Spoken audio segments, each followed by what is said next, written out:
BSc third year में इसके अंदर आज स्टार्ट करते हैं। नेक्स्ट इसके अंदर एसेसरी ऑर्गन की बात कर रहे थे इसके अंदर आपकी जूलॉजी में, इसके अंदर एनिमल फिजियोलॉजी में एसेसरी ऑर्गन में सेकंड आपके जो है वह होगा पैनक्रियाज।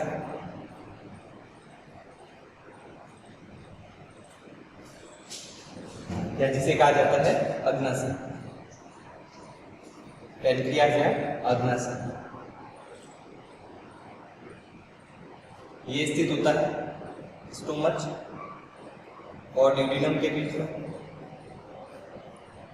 स्टोमक और ड्यूडेनम के बीच में स्थित होता है इसके अंदर अग्नाशय, जो कि एक प्रकार की ग्रंथि है।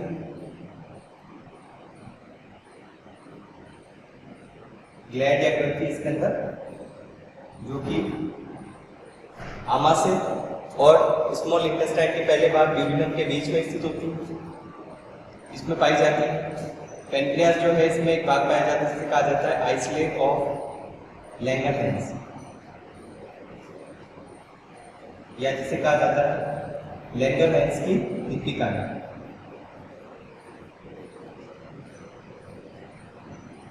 लैंगरहैंस की दीपिका जो कि इसके अंदर कोशिकाओं का इसके अंदर समूह जो होता है इसके अंदर वह आइसलेट ऑफ लैंगरहैंस जो पाया जाता है इसके अंदर कोशिकाओं का समूह पैनक्रियाज या अग्नाशय में पाया जाएगा। इसमें विभिन्न प्रकार की कोशिकाएं होती हैं।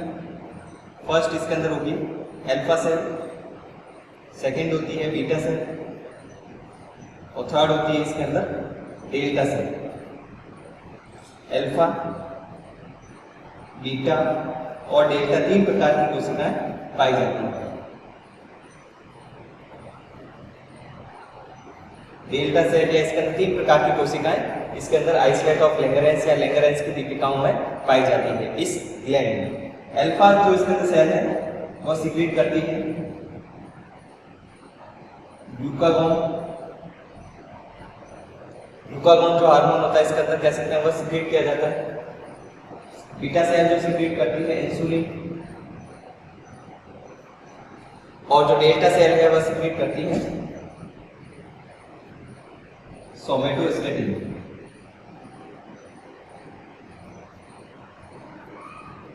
सोमेटोस्टेटिन इसके अंदर ये सभी हार्मोन्स होते हैं।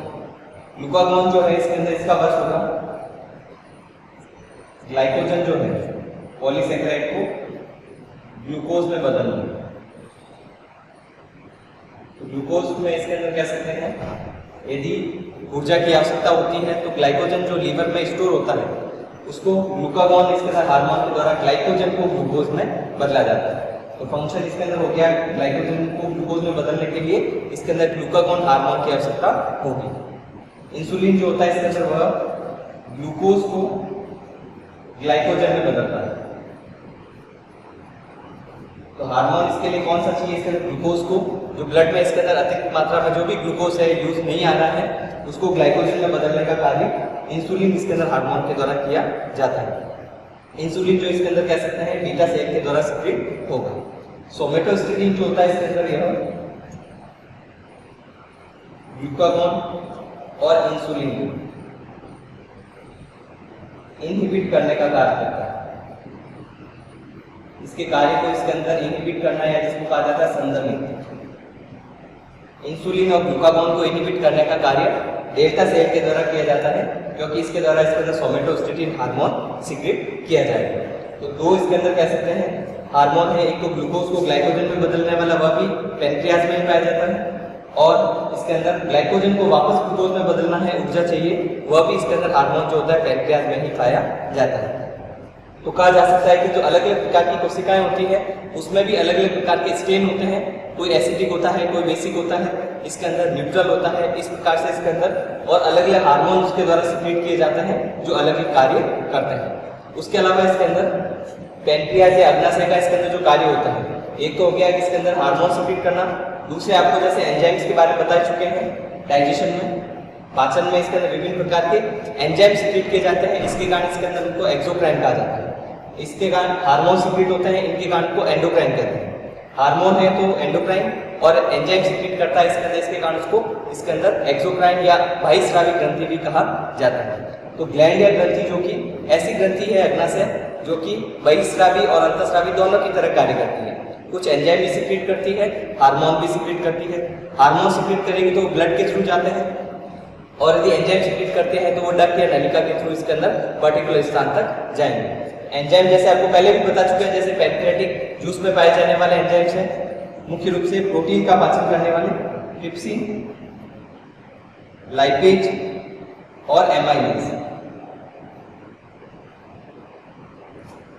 एमाइलेज हो गया या इसके अंदर लाइपेज हो गया, और ट्रिप्सिन, तो ट्रिप्सिन प्रोटीन का पाचन करता है, लाइपेज लिपिड का पाचन करता है, एमाइलेज जो कि कार्बोहाइड्रेट का पाचन करता है। तो इस प्रकार से तीनों बायोमोलिक्यूल का पाचन करने वाला इसमें जो एंजाइम्स हैं वह पैनक्रियास के द्वारा सिक्रेट किए जाते हैं पैनक्रियाटिक जूस में, और हार्मोन का भी सिक्रेशन इसके द्वारा किया जाता है। तो एक्सोक्राइन और एंडोक्राइन या बहिस्रावी अंतस्रावी दोनों ग्रंथि की तरह कार्य करने वाली जो ग्लैंड होती है इसके अंदर, उसे कहा जाता है पैनक्रियास या अग्नाशय, जो कि पाचन में एक सहायक अंग की तरह या एसेसरी ऑर्गन की तरह कार्य करेगा। इसके बाद हम नेक्स्ट टॉपिक के बारे में बात करते हैं।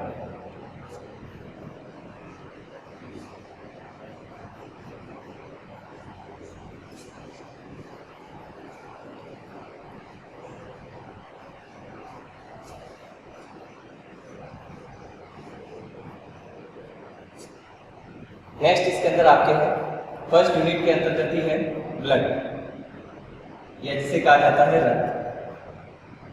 ब्लड या रक्त। ब्लड जो है लिक्विड कनेक्टिव टिश्यू,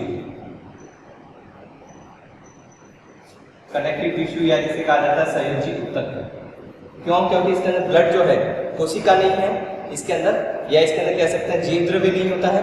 ब्लड इसके अंदर कोशिकाओं का समूह जिसे टिश्यू कहा जाता है या ऊतक कहा जाता है, वह इसके अंदर कह सकते हैं ब्लड या रक्त होता है। तो इसके अंदर लिक्विड या जिसे कहा जाता है द्रव संयोजी ऊतक है। तो ब्लड को इसके अंदर लिक्विड या द्रव संयोजी ऊतक भी कहा जाता है। इसके बाद ब्लड इसके अंदर मुख्य रूप से क्या कार्य करता है? ब्लड इसके अंदर किसी भी पदार्थ को जो ब्लड में इसके अंदर आया है उसको एक स्थान से दूसरे स्थान पर पहुंचाने का कार्य करता है। इसके अलावा इसके अंदर जो भी इसके अंदर कह सकते हैं न्यूट्रिएंट है या ऑक्सीजन है या कार्बन डाइऑक्साइड है या अपशिष्ट है, इसको मूवमेंट करवाने का काम इसके अंदर कह सकते हैं ब्लड के द्वारा किया जाता है। तो ब्लड में जो भी इसके अंदर जैसे रक्त या ब्लड में ऑक्सीजन है या कोई भी पोषक पदार्थ है, पोषक पदार्थ या न्यूट्रिएंट जिसे कहा जाता है,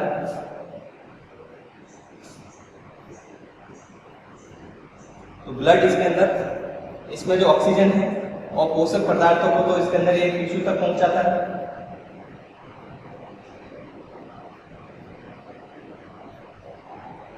ऑक्सीजन और पोषक या न्यूट्रिएंट को तो इसके अंदर कह सकते हैं टिश्यू तक पहुंचाया जाता है, और टिश्यू से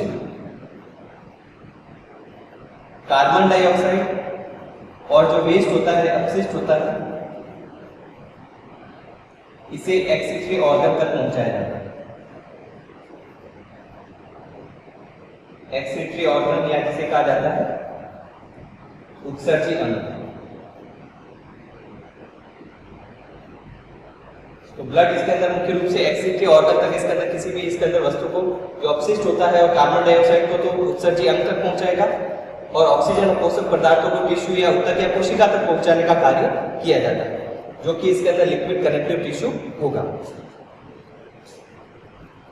इसके अलावा ब्लड के बारे में यदि बात करें तो ब्लड इसके अंदर कह सकते हैं एक वयस्क जो इसके अंदर मनुष्य है, एडल्ट इसके अंदर जो ह्यूमन होता है उसमें लगभग 5.6 लीटर 5.5 या 5.6 लीटर इसके अंदर ब्लड वयस्क इसके अंदर एक एनिमल में या मनुष्य में पाया जाएगा। ब्लड जो होता है इसके अंदर मुख्य रूप से ब्लड में दो भाग होते हैं। ब्लड को दो भागों में डिवाइड किया जा सकता है, 2 पार्ट से मिलकर बना होता है। 2 पार्ट कौन कौन से हो सकते हैं? जैसे फर्स्ट होगा प्लाज्मा और सेकंड होता है इसके अंदर कार्पस्कल्स या जिसको कणिकाएं कहा जाता है। कार्पस्कल्स और प्लाज्मा। दो भागों से मिलकर इसके अंदर कह सकते हैं ब्लड इसके अंदर बनता है। इसमें प्लाज्मा जो है ब्लड का लगभग 55% जो भाग होता है इसके अंदर वो प्लाज्मा होता है, और कार्पसल्स जो होती है इसके अंदर लगभग 45%। 45% जो भाग होता है इसके अंदर वह इसके अंदर कार्पसल्स या कणिकाएं या इसको कोशिकाएं भी कहा जाता है। कणिकाएं इसलिए कह रहे हैं यहाँ पर क्योंकि आरबीसी जो होती है उसमें न्यूक्लियस नहीं पाया जाता है, इसके कारण उसको कणिकाएं कहा जाता है। कणिकाएं या कोशिकाएं भी इसको कहा जा सकता है, जो कि लगभग 45% या 45% होगा। तो दो भाग से मिलकर प्लाज्मा और कार्पसल्स या कोशिकाओं से मिलकर इसके अंदर ब्लड का निर्माण होगा। तो विभिन्न प्रकार की कोशिकाएं इसके अंदर इसमें पाई जाती हैं, इसके कारण इसके अंदर कह सकते हैं इसको टिश्यू या ऊतक कहा जाएगा।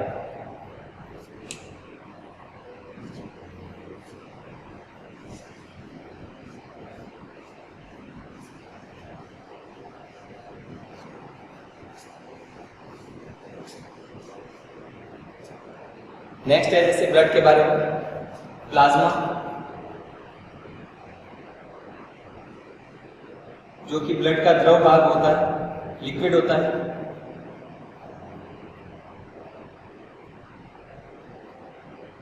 जिसमें जैसे वाटर भी पाया जाता है, प्रोटीन भी पाया जाता है, कुछ आयंस भी पाए जाते हैं, या इसके अंदर कुछ क्लॉटिंग फैक्टर भी पाए जाते हैं। रक्त का थक्का बनाने वाले कारक।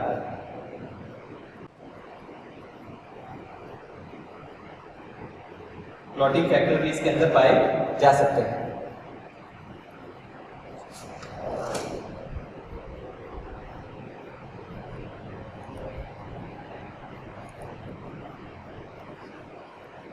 तो जैसे इसके अंदर ब्लड प्लाज्मा जो होता है इसके अंदर द्रव भाग होता है, वाटर या जल, प्रोटीन, आयंस, रक्त का थक्का बनाने वाले कारक है जिसको क्लॉटिंग फैक्टर कहा जाता है, ये सभी प्लाज्मा में पाए जाते हैं।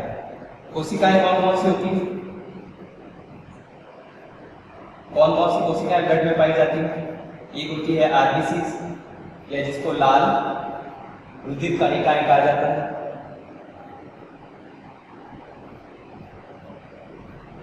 इसके अलावा WBC या जिसे कहा जाता है व्हाइट ब्लड सेल्स या जिसे श्वेत रुधिर कणिकाएं भी कहा जाता है। थर्ड होता है इसके अंदर प्लेटलेट्स। आरबीसी जिसको कि इसके अंदर इरिथ्रोसाइट भी कहते हैं, WBC जिसे ल्यूकोसाइट भी कहते हैं, ल्यूकोसाइट भी कहा जाता है। तो प्लाज्मा और कोशिकाएं दोनों मिलकर ब्लड का जो इसके अंदर संगठन बनाते हैं। फर्स्ट इसके अंदर बात करते हैं आरबीसी या लाल रुधिर कणिकाएं क्या होती है।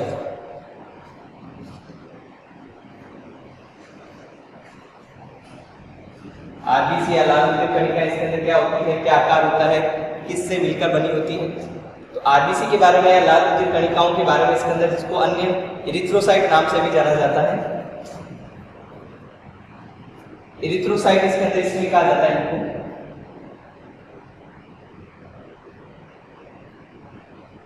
क्योंकि इसमें न्यूक्लियस अब्सेंट होगा, न्यूक्लियस अनुपस्थित होता है।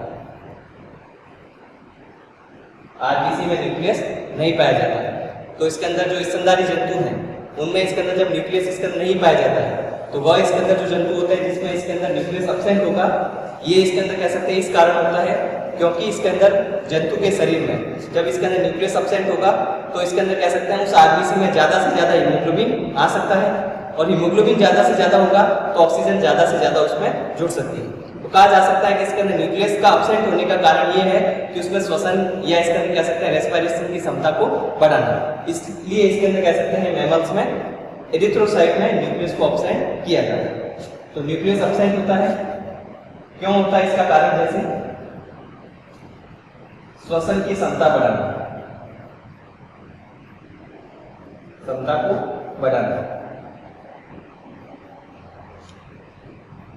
और न्यूक्लियस इसके अंदर अब्सेंट होता है, इसके कारण इनको लाल रुधिर कणिकाएं कहा जाता है, लाल रुधिर कोशिका नहीं कहा जाता। तो इरिथ्रोसाइट में न्यूक्लियर सब्सटेंट होता है क्योंकि श्वसन की क्षमता को बढ़ाया जाएगा, हीमोग्लोबिन उसमें पाया जाता है, इसके कारण उससे ऑक्सीजन आसानी से जुड़ सके। नेक्स्ट इसके अंदर आरबीसी का जो इसका शेप होता है बाई कॉनकेव शेप, या जिसे कहा जाता है द्वि अवतल आकार। इसके अलावा आरबीसी के बारे में यदि बात करें, एम्फीबियम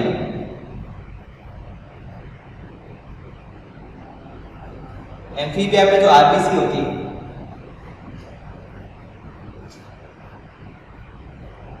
या इसके अंदर कह सकते हैं जो उभयचर वर्ग है उसमें जो आरबीसी पाई जाती है वह सबसे बड़ी होती है। उभयचर वर्ग में जो आरबीसी पाई जाती है उसका इसके अंदर कह सकते हैं आकार सबसे बड़ा होगा। संख्या की बात करें इसके अंदर आरबीसी के, मैन और वुमेन में अलग अलग पाई जाती है इसकी संख्या। मैन में इसके अंदर लगभग 5.5 या इसके अंदर कहा जा सकता है 5 से 5.5 इसके अंदर मिलियन पर क्यूबिक ml ऑफ ब्लड, और जो वुमेन में पाई जाती है 4 से 4.5 मिलियन पर क्यूबिक ml ऑफ ब्लड। एक इसके अंदर क्यूब ml में इसके अंदर कह सकते हैं जो ब्लड में इसके अंदर कह सकते हैं आरबी की संख्या की बात करें जो कि इसके अंदर मनुष्य में मेल में इसके अंदर कह सकते हैं 5 से 5.5 इसके अंदर मिलियंस, और इसके अंदर वुमेन में इसके अंदर 4 टू इसके अंदर 4.5 मिलियन, मतलब 50,000 के लगभग इसके अंदर कह सकते हैं एक क्यूबिक इसके अंदर कह सकते हैं ml में इसके अंदर कह सकते हैं आरबीसी की संख्या पाई जाती है। और ये संख्या जो होती है इसके अंदर कह सकते हैं जब एनीमिया होता है, एनीमिया में इसके अंदर कह सकते हैं आरबीसी की संख्या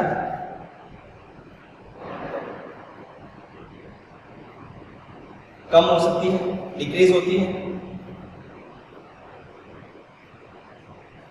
और इसके अंदर कह सकते हैं ऊंचाई पर चढ़ते हैं, एल्टीट्यूड पर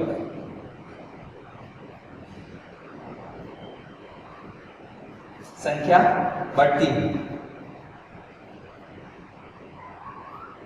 इंक्रीज होगी। तो आरबीसी की संख्या इसके अंदर हाइट या ऊंचाई पर चढ़ते हैं उस समय इसके अंदर इंक्रीज होती है, और एनीमिया या जब इसके अंदर ब्लड की कमी होती है उसमें आरबीसी की संख्या में कमी आएगी। आरबीसी इसके अंदर कह सकते हैं छोटी, या इसके अंदर कह सकते हैं संख्या जो होती है नॉर्मल जो होती है उसकी तुलना में इसके अंदर कम हो जाएगी, और ऊंचाई पर चढ़ते हैं तो उस समय इसके अंदर कह सकते हैं यह बढ़ जाती है। इसके अलावा आरबीसी में पाया जाता है हीमोग्लोबिन।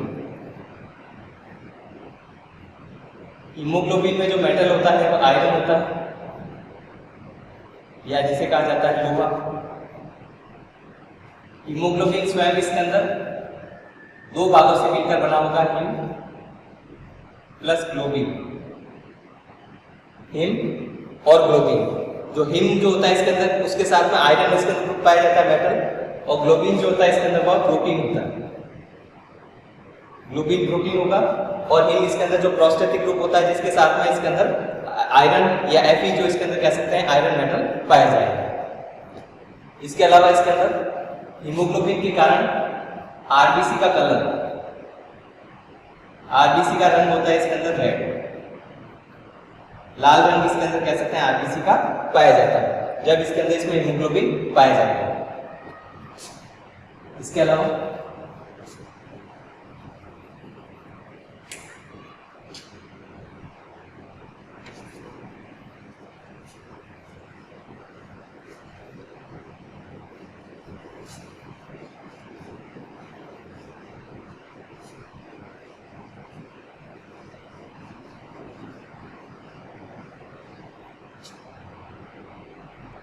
आरबीसी का निर्माण,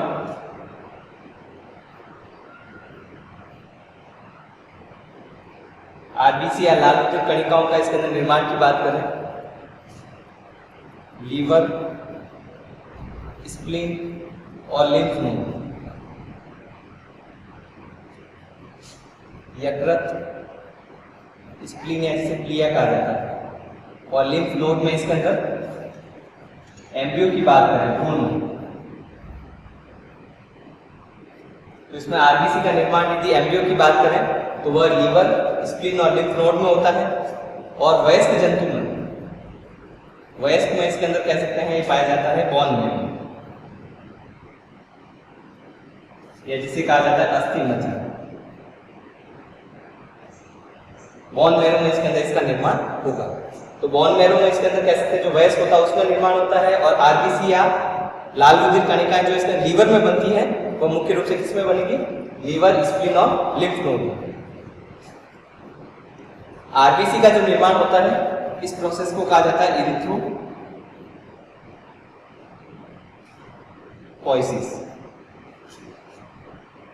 इरिथ्रोपोइसिस कहा जाता है। और इसमें भी इसके अंदर कह सकते हैं जो वयस्क है इसके अंदर कह सकते हैं आरबीसी, या इसके अंदर कह सकते हैं जो मैच्योर होती है आरबीसी इसके अंदर, या जिसको इरिथ्रोसाइट कहा जाता है, वह स्टेम सेल के द्वारा बनती है। इस स्टेम सेल को इसके अंदर कहा जाता है माइलोब्लास्ट। तो जैसे अस्थि मज्जा या जिसे बोन मैरो कहा जाता है, इसमें पाई जाती है स्टेम सेल या स्तंभ कोशिका जिसको कहा जाता है माइलोब्लास्ट। माइलोब्लास्ट से इसके अंदर बनती है प्रो इरिथ्रोब्लास्ट। प्रो इरिथ्रोब्लास्ट से बनती है इसके अंदर इरिथ्रोब्लास्ट। इरिथ्रोब्लास्ट से बनती है नॉर्मोब्लास्ट। नॉर्मोब्लास्ट से इसके अंदर बनती है रेटिक्यूलोसाइट, और रेटिक्यूलोसाइट से इसके अंदर बनता है इरिथ्रोसाइट। तो इसके अंदर कह सकते हैं अलग अलग स्टेप में इसके अंदर अलग अलग कोशिकाएं बनकर अंत में इसके अंदर कह सकते हैं यहाँ पर इरिथ्रोसाइट या जिसको इसके अंदर आरबीसी कहा जाता है, लाल रुधिर कणिकाएं कहा जाता है, उसका निर्माण होता है।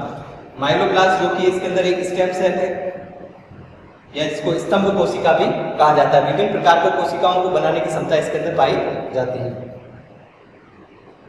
और इसके अलावा इसके अंदर कह सकते हैं एक प्रकार की अमीबीय कोशिका होती है माइलोब्लास्ट, जिसको अमीबॉइड सेल भी कहा जाता है। उसके अलावा इसके अंदर इसमें जो न्यूक्लियस होता है केंद्रक अविभेदित होता है, अनडिफरेंशिएटेड। अनडिफरेंशिएटेड या अविभेदित केंद्रक पाया जाता है। विभेदन इसके अंदर नहीं पाया जाता है कि किस प्रकार की इसके कोशिका उसको बनानी है, ये पहले से निश्चित नहीं है, इसके कारण उसको अनडिफरेंशिएटेड कहा जाता है। इसके बाद में प्रो इरिथ्रोब्लास्ट जो इसके अंदर सेल है वह बड़े आकार की होती है। प्रो इरिथ्रोब्लास्ट जो होता है इसके अंदर इसमें आरएनए पाया जाता है, राइबोज न्यूक्लिक एसिड पाया जाता है। इसके कारण ये सारी प्रकृति का होता है, या जिसे कहा जाता है बेसोफिलिक होता है।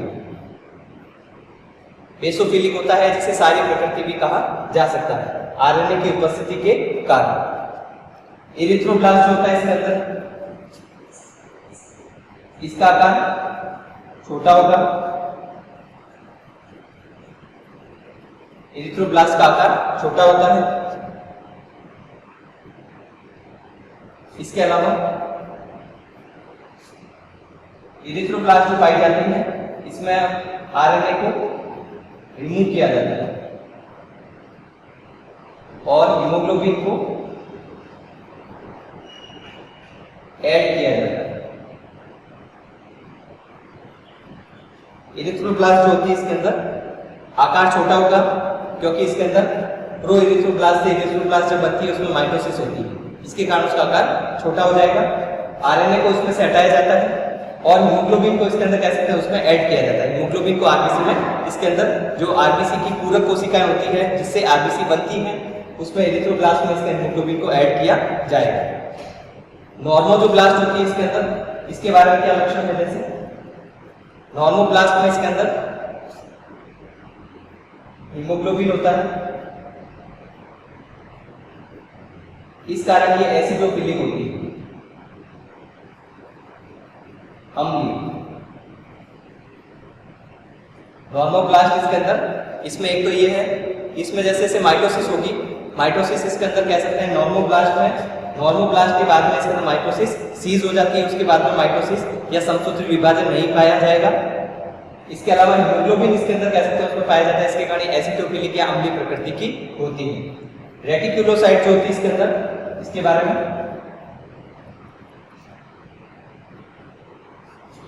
इसे इमैच्योर या अपरिपक्व